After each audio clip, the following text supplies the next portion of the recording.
What's up, Plebheads? I'm Neo, and I'm joined here tonight via patron-exclusive Discord by superstar patron and subscriber, Dr. Flame. And Dr. Flame, we're here today. We're going to discuss EA's E3 conference, and then maybe a little bit more of E3 as well, and maybe even go into some future, what we're hoping kind of coming up.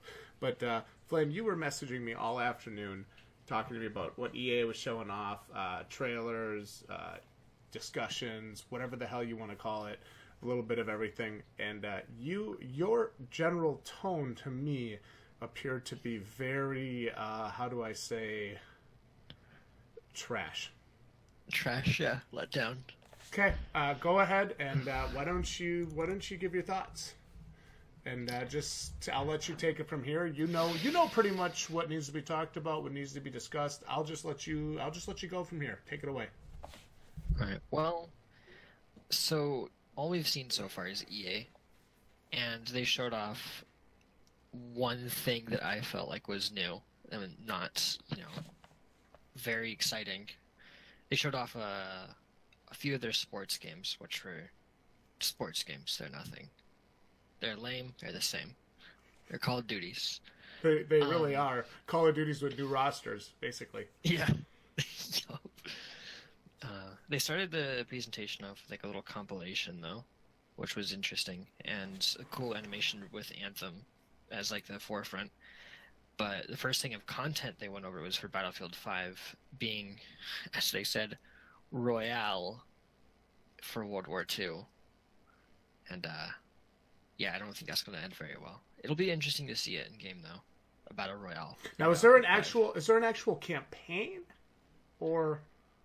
Well, from what I know, is there's not going to be a campaign, but there's going to be like a co-op thing, kind of like Battlefield 1, where they had these scenarios of like 4 things you could do. That's fucking stupid. For a character. That's stupid. Yeah. It's pretty lame. It's dumb. Yeah, and Battlefield 5 is probably the only good thing I thought they have. That's not indie, I guess you could say. Because then they went over FIFA and all that disgusting, corrupted FIFA garbage. Why do you say that? So why do you say that? Why are you so much on the hate train for FIFA? Because it's a sport. Just go out and play it. Not sit down on your butt. I'll play it on a TV. Well, here's the here's the thing, though. Like we talk about this all the time. Jdog and I actually, I front loaded the channel with a ton of reactions today, and one of the reactions we did was to the new Dead or Alive 6, and we both said this looks stupid.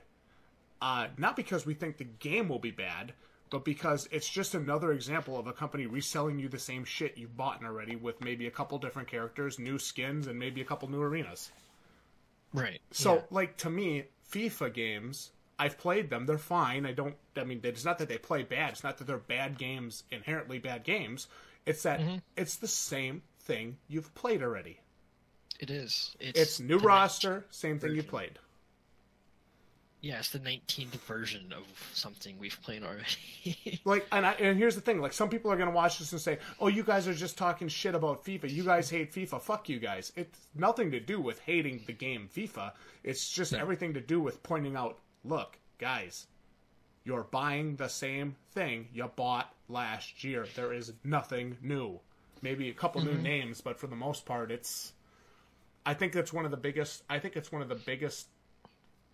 unknown, in quotes, secrets of the gaming industry is how to resell those roster games and make them appear to be new.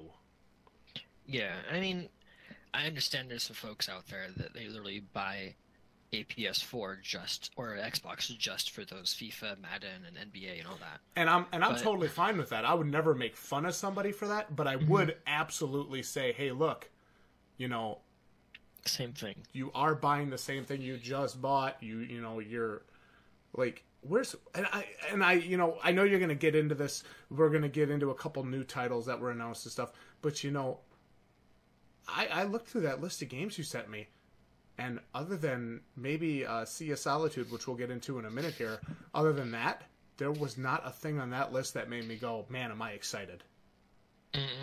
No. So, but back to what you were saying. Well, with how you mentioned it's the same thing over and over and over.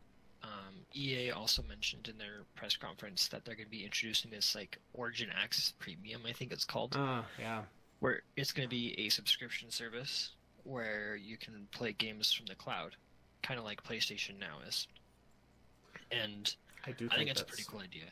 I do think, whether I want to really accept it or not yet, I do think cloud gaming is going to be the future if they can get that off the ground. I do think that is going to be the future. Yeah, even Ubisoft CEO, he said the other day that this next generation is going to be the last generation of gaming consoles because it's all going to be cloud. And, I wouldn't be surprised. And like you see, like Origin will have their own service, Steam will have a service, Xbox could have a service, PlayStation's going to have a service. And I don't know what to think about that. Like, I don't know if I'm in favor of it or if I'm against it. But let's stay focused on E3 right now. Let's go back to what we were at here. Same game, same shit you've seen already. Nothing new with the FIFA or the Maddens. Nothing new there. But again, if you're a fan of those games, power to you. Enjoy them. Just realize what you're paying $60 for.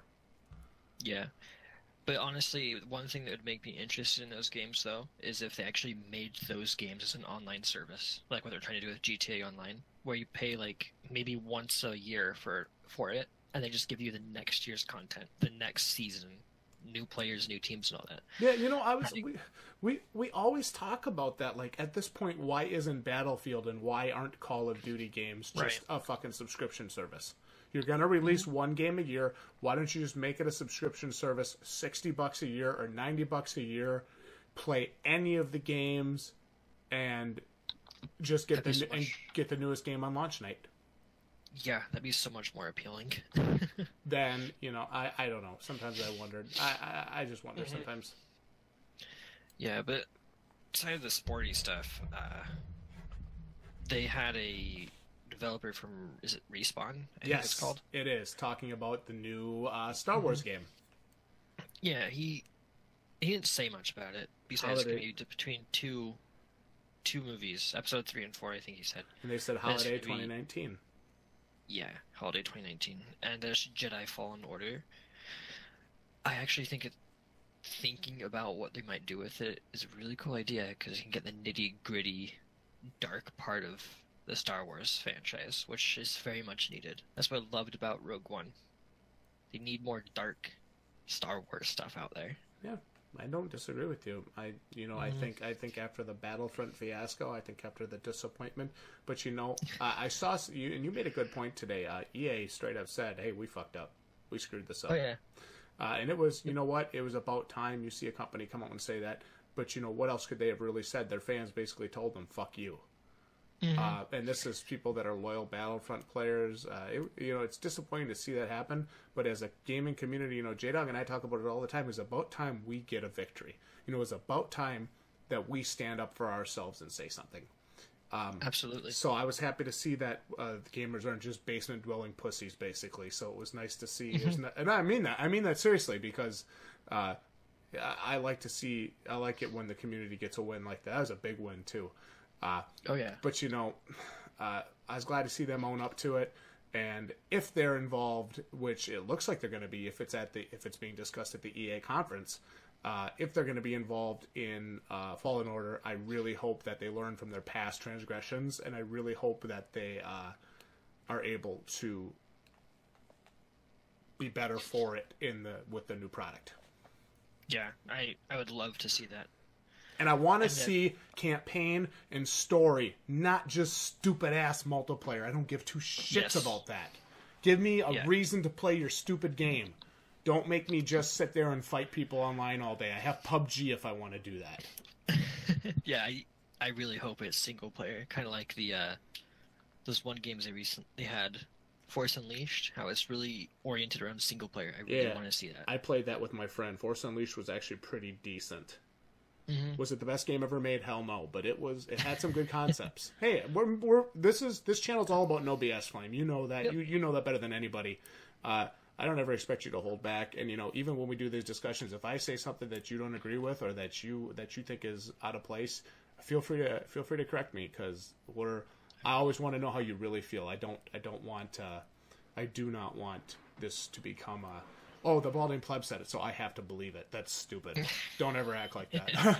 I hate when people just blindly follow. I don't like that. I mean, Far Cry 5 is another one.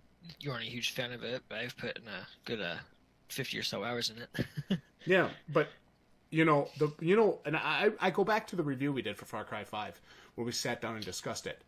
I wasn't a big fan of it, but we both came to the table with some really positive things about that game. Oh yeah. But the general tone and consensus of it was, hey, welcome to copy and paste 2018. Yep. And I had so many. I was really surprised because usually when I go on there and trash a AAA title like that, which we did, to be fair, usually it ends up getting Kingdom Come Deliverance syndrome, where all the fanboys come out to say, fuck you, I hate you, kill yourself, all that shit. Right. But, there really wasn't much of that. There was a lot of people that came out and were like, yeah, this is trash. Yep.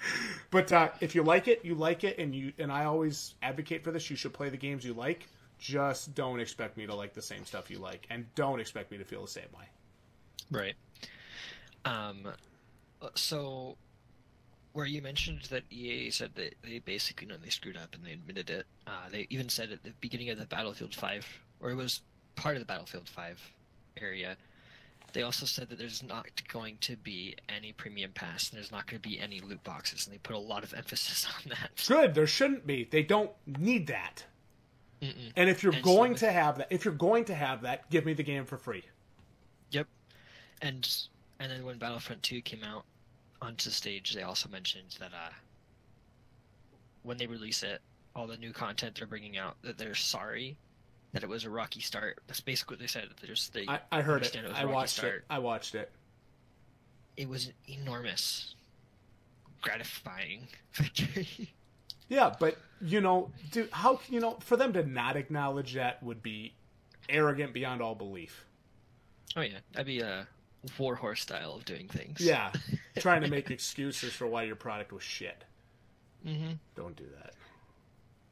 Yeah, I'm kind of neutral with Battlefront 2, though. I play it here and there, but I never play it alone. I always play it with my friends. Yeah, and, that's the only way to play those games.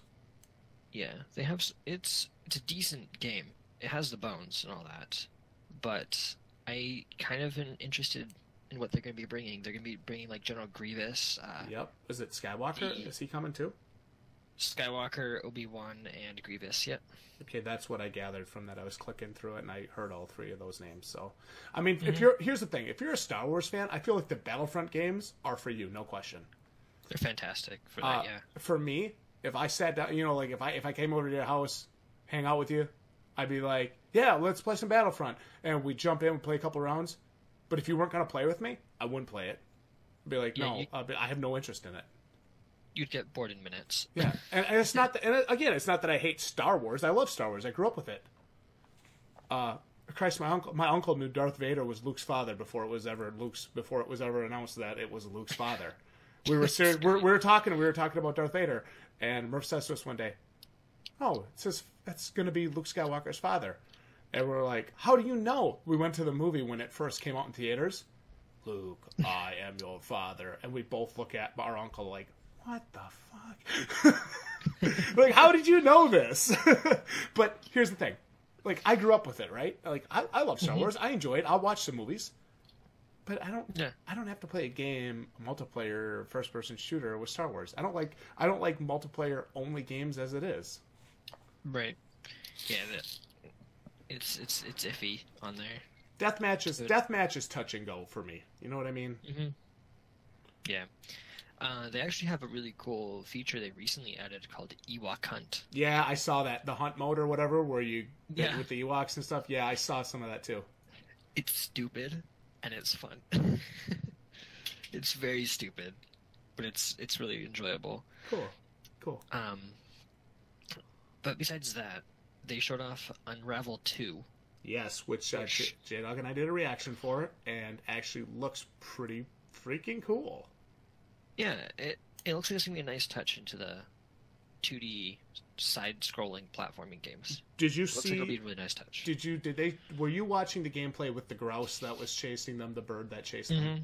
Yeah. So you have watched the same gameplay that I watched. Yeah. Jdog and I really liked it. When our reaction goes live, I think I'm gonna put it up tomorrow. You'll have to check it out. We really liked it, and you know, Jdog got the original Unravel for like $4. I think he was talking about, but Nice. you know, it's another platform game. Is it gonna revolutionize the genre? Absolutely not. But No. is it going to be a nice touch, a nice addition? I think so. I think so. It'll be like one of those games like Little Big Planet is. It'll be nice to pull it out of the box, slide it in your console, and play it every once in a while. Yeah, fair enough. And at a $20 price point, it's not that bad. Mm-mm. Especially if you got a friend you want to sit down and play with. Yeah, or you know, younger nephew or anything like that. That'd be fantastic as well. I agree. I think that'd be good too, and I think that's a good addition to the side-scrolling genre, like you were just talking. I think it's nice to see them diversify. What's next on the list? So after Unravel 2, they showed off Sea of Solitude again.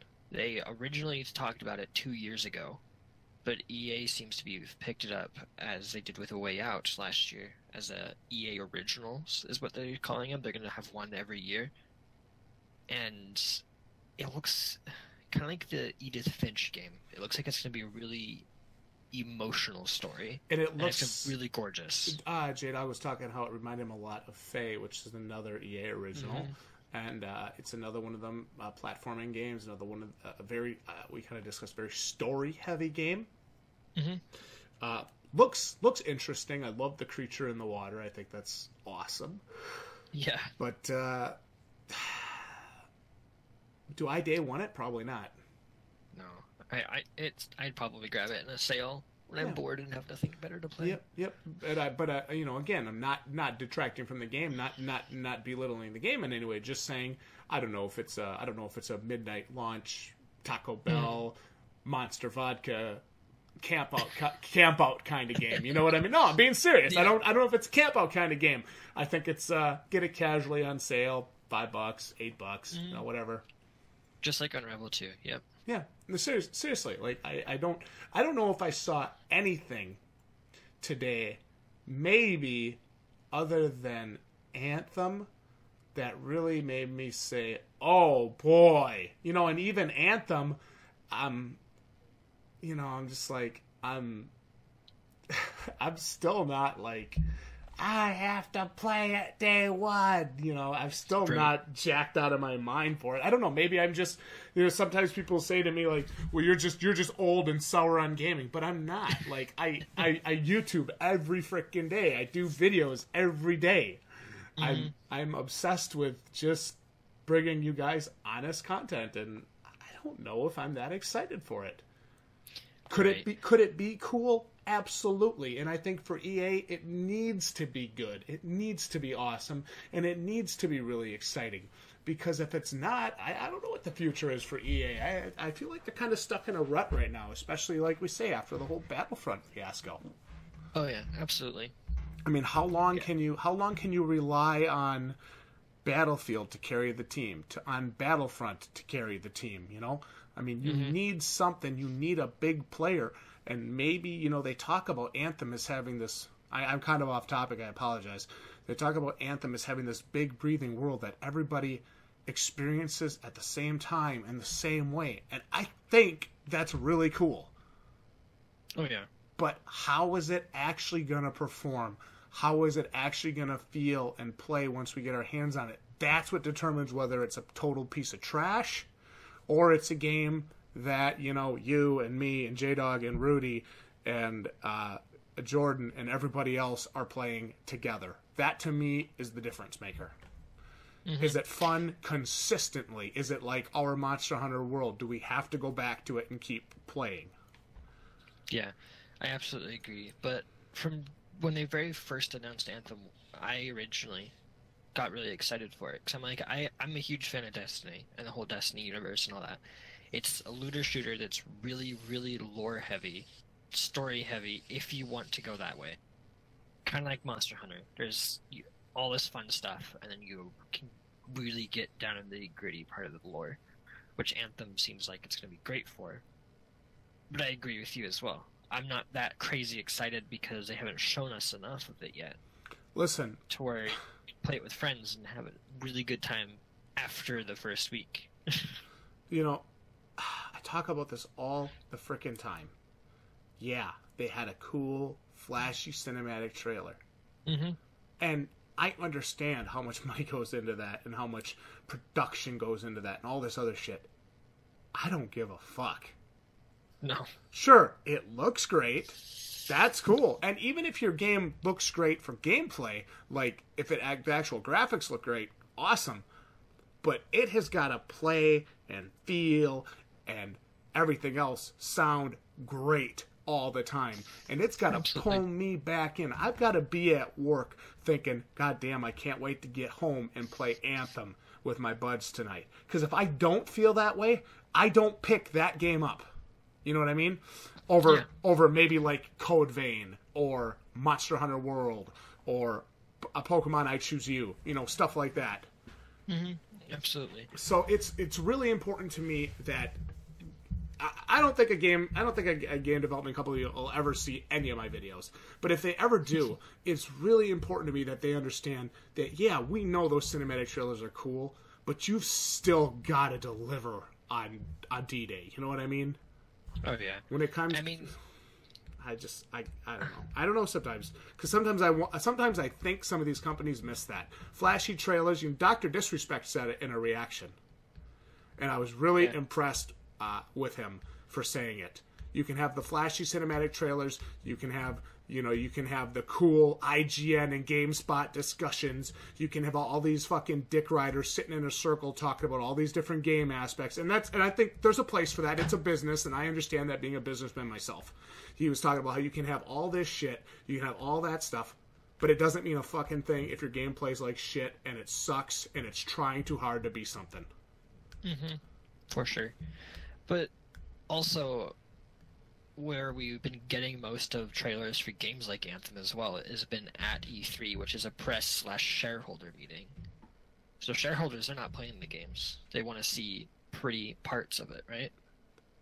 Sucks. But I agree that those stage shows they have afterwards, the stage shows you're going to be having on Wednesday and Thursday, they need to show as much gameplay as possible. What they should also be realizing is people like you and I are watching E3 now. I assume you watched EA's press conference today.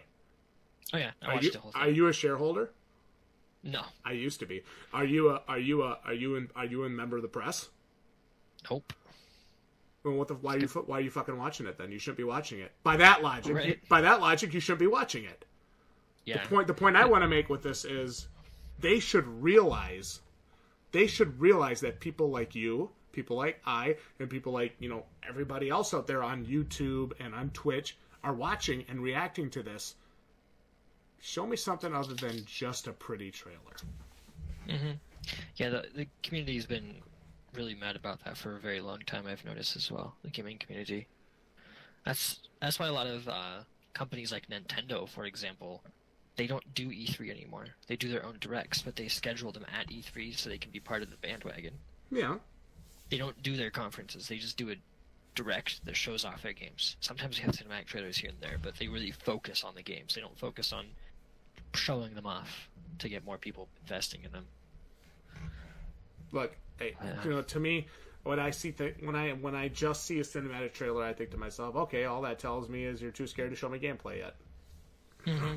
Absolutely. No, we have seen some gameplay from Anthem. I did see a little bit on YouTube today, and I did see a little bit following the trailer, which I think is good.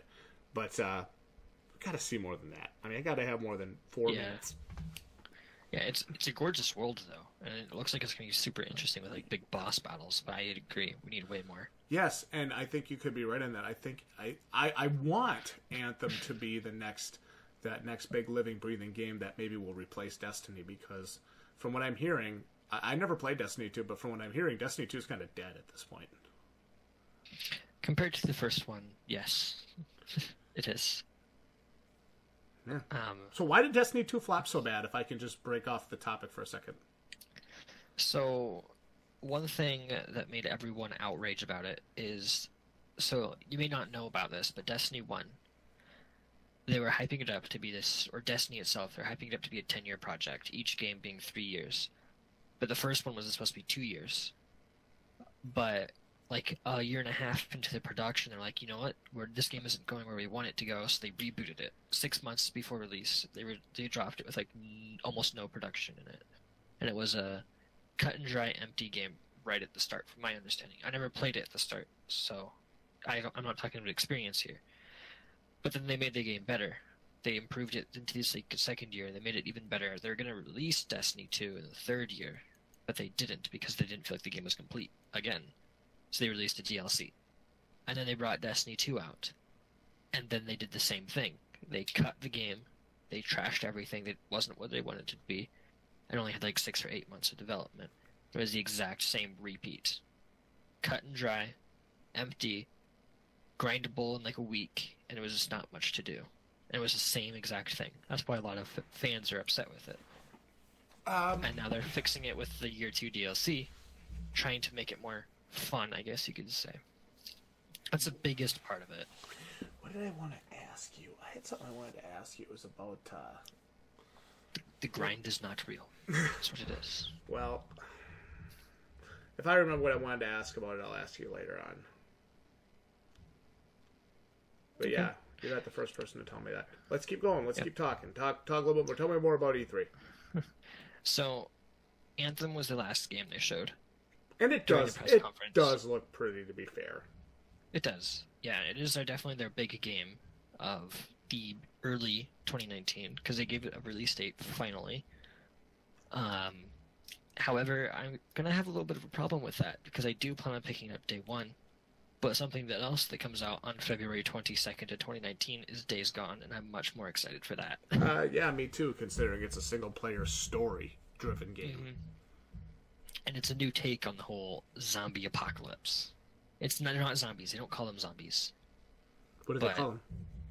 I'm not sure. I don't remember what they said they are, but they're not saying they're traditional to zombies, so they're not really wanting to call them zombies. There's some other issue with, like, disease and stuff. Something else. I call them zombies just to be shitty. Yeah, they are zombies, though. But after Sea of Solitude, anyway, they showed NBA Live 19, whoop-de-doo, Madden 19, whoop-de-doo, right? Yeah, repeats. Same as FIFA. And then my most disappointing thing happened after Madden 19. What? I was so upset and so frustrated after that. What was it? It's 'cause they showed off Command & Conquer Rivals. It's a mobile game. No! They did a terrible, terrible presentation with super cheesy actors coming up on stage playing it. Oh, no! Pre-recorded gameplay. But it looks terrible. And it's off the Tiberian, all that stuff, Tiberian Wars and all that. No. And this is basically the headstone of the Command & Conquer series. I feel like there's just EA's doing what they do best. They're making a fantastic game. A couple years later, putting it in the garbage, making new developers make it. Yeah, but trashing it. You know what though, dude? I mean, if the company, I'm just playing devil's advocate. I'm not saying that I necessarily feel this way. If EA doesn't feel like there's a big market for Command & Conquer, do you think they're going to stick hundreds of thousands and millions of dollars into it? I'm being totally serious with you. Give me your honest thought. Give me your honest response. No, they're too big. They wouldn't never do that. Just like Ubisoft, they're not going to do it. Like, do you think EA really gives two shits about your little Command & Conquer? Go buy it from a fucking indie studio. Mm-hmm. I mean, am I right or am I being obnoxious here? Tell me what you really think. You are 100% right. Because just like Ubisoft, they're making games over and over and over because people buy them and people like them, right? Yeah. They're not really focusing on new things. Or Command & Conquer wasn't huge later in the year because RTS kind of died off as consoles became big and mainstream. Yes. Like, so, do you think? You know, I always like to look at that too. Like, again, I'm a businessman, so if somebody tells me I'm not gonna stand behind Command & Conquer anymore because it doesn't sell enough copies of the game for me to put it on PlayStation 4 and Xbox One, and even for me to get it on PC. It costs too much money, and I won't make enough on it. There's not enough of a fan base. The fan base there is, won't, blah blah blah, all this shit. It's like, I can't really get mad about that because I get it. I understand it. Doesn't mean I like it. It doesn't mean as a consumer that I like it, but I think I get it. Absolutely. I mean, I would understand if they were to say that they're done with Command and Conquer and they would stop producing them and all that. Yeah. But they had to release a mobile version. All that is in-app purchases to make money. That's all that's about. Yep. It's just ruining it, in my opinion. They might as well have killed the series than give it a tombstone of Command and Conquer Rivals. Because a couple of years ago, they announced Command and Conquer Generals 2 on the Frostbite engine, the same that Battlefield is made on, and I lost it. I was like so excited for it, and then they canceled it. Like that should have been it right there. They should have killed Command and Conquer because they canceled Generals 2. That was the last chance, in my opinion. But it's a mobile game. Well, I like to hear you speak so passionately about a game that, maybe a little bit lesser known game or a less popular game, but that seems to be like really important to you. So it is. I loved all the classic Command and Conquers before PS3 was a thing, before Xbox 360 was a thing on the computer. They were fantastic games. It was like my jam back then. Hey, fair enough, man. That you play what you like. I won't begrudge you for that. Play what you like. My jam now is Monster Hunter, though. Yeah, no shit, right? I tried to No Armor Tempered Kieran tonight. Didn't go too well. Arc Tempered Kieran. It didn't go too well. I did beat her last night solo. That was fun. She was ripped last night. Well, give me your general. Now, is that all the games we have to talk about, really? I mean, from EA, yes, so far. Well, this is day one that we're talking about here. Give me your general thoughts. First of all, how did the crowd feel during the whole thing? They got excited for things like Unravel and Sea of Solitude, and when Battlefront people admitted they were wrong in the Jedi Fallen Order, but you didn't see a ton of real, genuine excitement for most of the stuff they had. A lot of it was like paid to be said kind of things, It felt like that anyway. Okay. Because it wasn't the whole crowd; it was like just a little group, tiny group. Fair enough. Could be the cult followers doing that. But it still didn't feel like it was a ton of excitement. What was your general thought, your general consensus on the actual EA press conference? How did you feel about it? I just felt like it was more EA shenanigans. It wasn't too exciting. Because it was mediocre, as they always are, every year. It wasn't bad. It wasn't terrible. It wasn't the worst one ever, but it was pretty bad. But nothing that you really had to get too excited for. No. Sea of Solitude, and that's about it. Anything else you want to say before we close the video, Flynn? Other than that, I'm a whole lot more excited to see what Tiny Builds, Bethesda, Microsoft, and who else is it? Devolver Digital have to show off day 2. Yeah, I want to see. I'd like to see good things from them. So, but hopefully the next couple. Hopefully the next couple days will be a really solid experience. We'll get more reveals. Of course, Jdog and I did about 9 reactions today, so we're just gonna keep it going from here. Thank you so much for staying in contact with me and keeping me filled in on everything going on, everything happening with E3. You've been a big help. Really helping me build the channel, and I do really appreciate your involvement. I was thinking about that today on my way home from work. I'm like, I wouldn't have half of these videos if it weren't for Flame sending me them Facebook messages or them YouTube messages. No, I do think about that all the time. Like you talk about some YouTubers and like, well, how did he know to do that video? How did he know to do this? Or how come he finally did this video? We even got a comment from one of our favorite trolls, Juan Marzuki, wanted us to react to Code Vein. Mm-hmm. And so we did. Legit. We reacted to it. And yeah, I saw that. So we do these things because of you guys. Honestly, if you didn't send me the Anthem stuff, or I may have seen the Anthem stuff, but if you didn't send me like the Battlefield stuff or the Sea of Solitude stuff or some of those things, I would never see them and we would never react to them. Right. So you definitely having a big impact on the channel. I really appreciate it, and I appreciate just your willingness to come on here and put your kind of stamp of approval on on these videos, and just in general share your opinion with us. And I appreciate you always being real, Flame. I really do. Yeah, I just want to say that the reason why I'm so involved, I try to be so involved.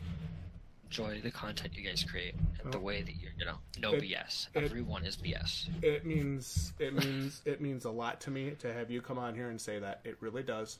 I'll make sure I send you a check for $20,000 next week to keep you lying to the subscribers and the fans. I want to make sure they. I got to make sure I cut this out of the video. They can't know that I'm paying you to say stuff. Otherwise, God forbid. Shucks. But Flame, thank you so much for being here tonight. I'm Neil with the Balding Plebs, and this is our reaction, our discussion and breakdown of the first day of E3 and the EA Play press conference. Thank you all so much for watching. Like the video if you enjoyed our discussion and breakdown. Comment down below. Let us know if you saw anything today that you're super excited for, and let us know what you are most looking forward to from E3. Flame, your closing thoughts. Go. Oh, I hope to see bigger and better things from E3 this year. That everyone gets to see what they're hoping for and have a wonderful experience with it. Thank you all so much for watching, and we'll see you right here next time. GG, ya plebs.